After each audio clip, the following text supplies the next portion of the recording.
All right, let me tell you what I'm doing today. I recently built a table, a little short table, and the reason I'm building this table is because I bought a weld positioner to where I can roll out pipe welds. Well, I built this table and I actually run out of material. I was going to frame up all the way around the bottom of it to kind of lock everything in to where weld distortion would not play a factor, and needless to say, I run out of material, or at least that much material. I still have a little left. So what I end up doing was just putting 4 legs on, and I put some gussets in there. The legs were perfectly square both ways when I tacked them in, and I actually welded them all out before I put the gussets on, and they were still square. I did it like in a sequence to where it didn't pull in any direction. If it did, it pulled back, if you know what I'm saying. So, but when I put those gussets on there, there's so much weld because I did them out of the same square tubing. It drew the legs in this way, and the length of it drew them in. And so the ideal situation would have been to have put a frame around the bottom to lock all that in, but it's too late for that. Now, I ended up buying a Porta Power for this table. I've been wanting one anyway, and that's what I got here. I've got it hooked to the table right now. I've already straightened out one end, and I'm going to show you here in just a moment what I'm doing. It's just pure brute strength, actually trying to bend this metal back to where it belongs, and it seems to be working out pretty good. Let me show you what I got. All right, real quickly before this starts, I did want to address potential comments where people are saying I should just use acetylene, set up and do a heat stress relief on it and pull the metal that way. I absolutely could do that. Problem is, I don't have one.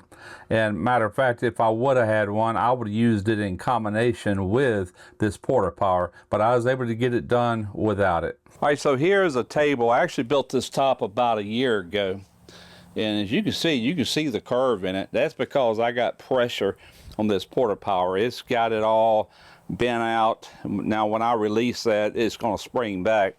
I keep applying pressure trying to get it just right to where these legs are good and straight, or straight enough. Right now, I mean, they're way out, so, or they would be. If I was to release this, you could see right now they're probably going in the other direction. Matter of fact, I know they are, but there is spring to this, so it's one of them things I just have to keep going back and forth till I get it right. Now, ideally, what you'd want to do is just spread this open with this Porta Power until you get it the right dimension from here and here to over there. Then you would take some more of this material and put a brace all the way around, tack them in as you go, then weld them out. That should hold it in position.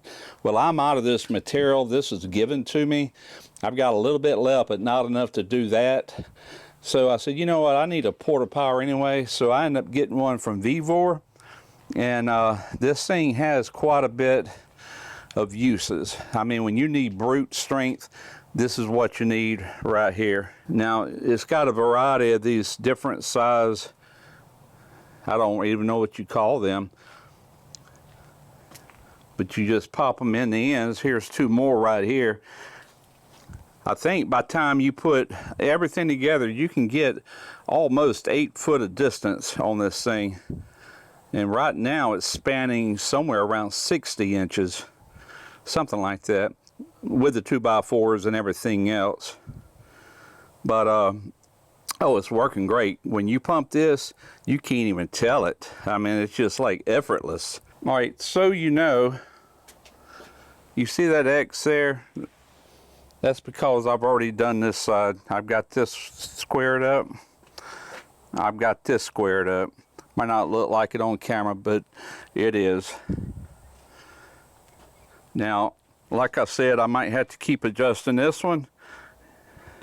Right now it's beyond what I need. I can look at it and tell, and that ends the same way. So let's go ahead and loosen this up.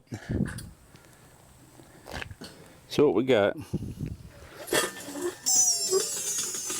Oh yeah, it's spreading right back. There we go. Let me see what we got. That's looking pretty good.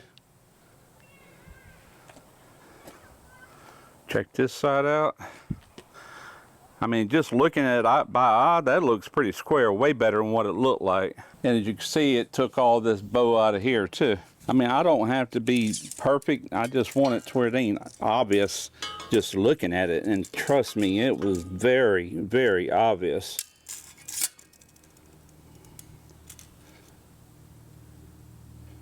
Five inches, dead on the money.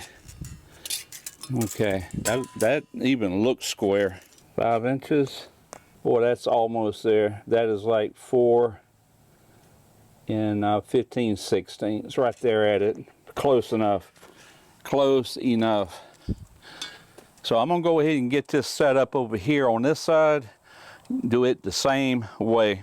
All right, I don't know if you noticed, but on each leg I got a flange with 4 holes drilled, and I actually laid them out for these wheels right here. These are pretty cool wheels. You can, it's got a ratchet, which you can let these wheels up or down.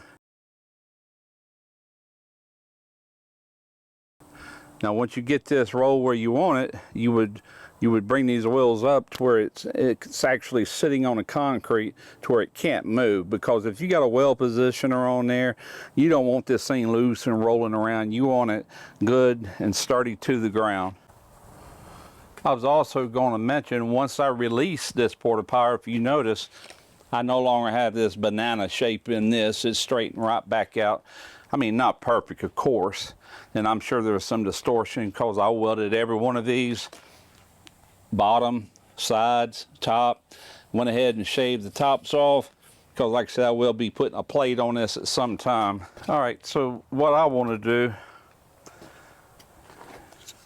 I want to see just how bad it is on this side, just to see if I even want to fool with it.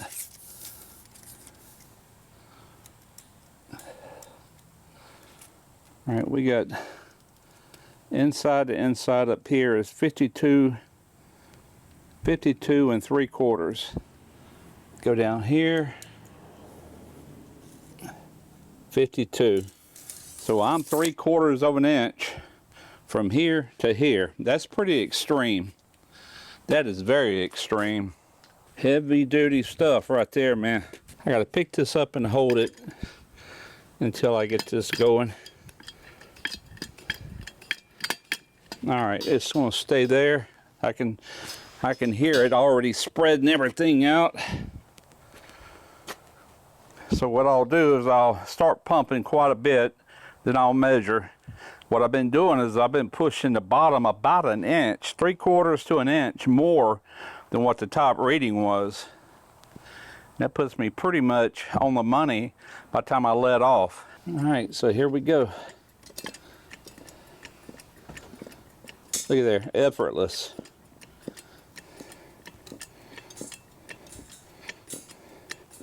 What I like about this, it doesn't move a whole lot each time. It moves like 1/8 of an inch.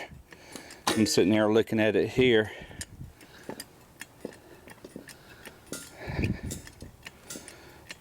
All right, just for kicks and grands, let's see what we got so far. I'm at 52.5.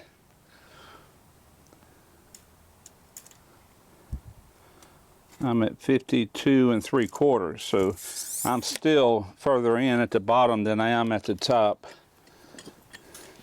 And that's in a really short span, so that'll show you how bad out it is. I think the next time I do something like this, I'll make sure I have all the material to do it right. But this will work. All right, let's see what we got again.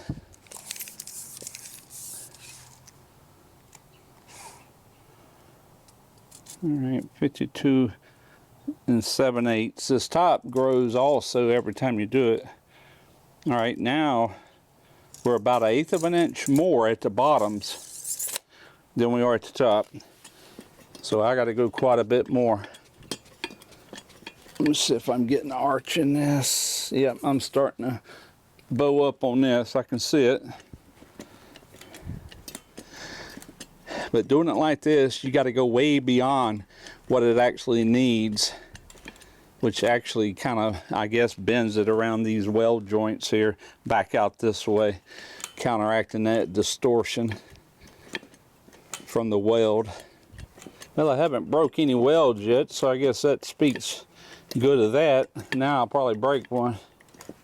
Now I'll probably do that last one off camera. I don't want to bore you with this. I'm just showing you how easy these Porta powers mainly are to use, and how when you need just raw brute strength on something, that's what you need. 20 ton. I'm gonna stop right there and take a look at it. Oh yeah, we're kicked way out here. You can see the bow in it again. You can see that straight that way, but you can see that bow in it. Now when I release it, and you can see how that one's kicked out compared to the other one.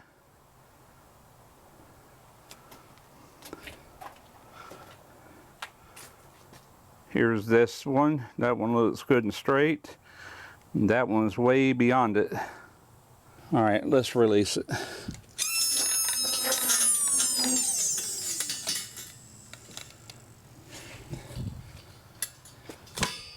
All right, now let me see if I can get you a shot. See, straighten right back out. Close enough anyway. All right, you can see the other one. That looks pretty square. Now this driveway is running downhill, so don't let that fool you. I tell you what, that's close enough for me. The flange is laying good and flat, unlike before. That looks square. Let's see where we ended up. All right, we're back down to 52 3/4.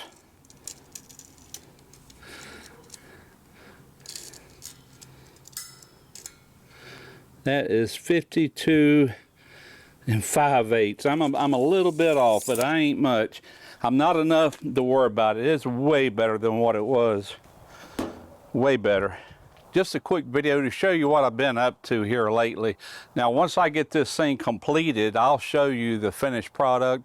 It'll be painted, it'll have a top on top of it, and I'll have my weld positioner. You'll probably actually see it while I'm using that weld positioner as well. And yeah, it's going to suit my needs perfectly. Now I can move forward. That was really bugging me. I'm somewhat OCD when I do things, and to know that I had all these legs perfectly square to start with, and I'm a welder. I know that welds distort, and the more you put on there, the more heat on one side, the worse it's going to be. And I also know the proper way to do things. If I would have had more material, I would have never had to done this. But with that said, a Porta power is very handy to have around for all kind of purposes, for straightening frames, just whatever. You've seen how I used it here. Effortless, man. All this power, 20 tons of power at my disposal with like no effort whatsoever. None whatsoever. If you're interested in the one I got, I'll have a link in the description box to this exact same one. I appreciate y'all watching. I got more content coming, and just stay tuned to all of that. I'm Russ Jones with Skill Savvy DIY.